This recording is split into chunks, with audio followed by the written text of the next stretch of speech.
I killed and froze two of my children. My husband didn't notice anything. My name is Veronique Courjault, and this is my story. I am an ordinary woman. I met Jean-Louis, my husband, in 1997.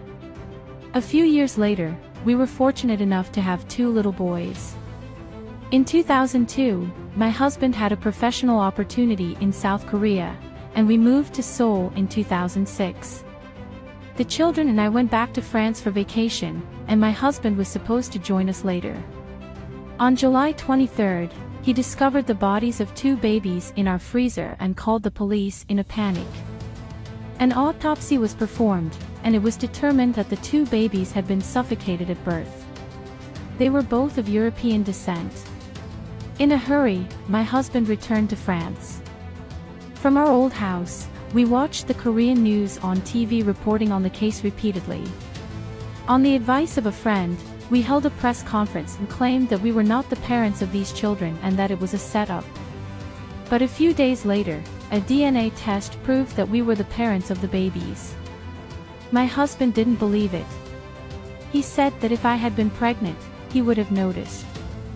On October 12, the French police arrested me at the beginning of my interrogation. I broke down and told them everything.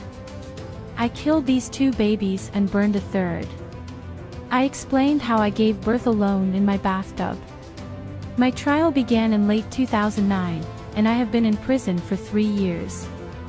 I explained that I was in denial of my pregnancy when I discovered that I was pregnant. It's not that I didn't want to say anything, I couldn't because I wasn't aware of it. It wasn't real. I went into depression, and the only solution for me was to kill these children. On June 18, I was sentenced to 8 years in prison for infanticide. I was released in 2010 for good behavior. Today, Jean-Louis and I are still married, and I am free. If you would like to support us and hear the stories of others, please consider follow us.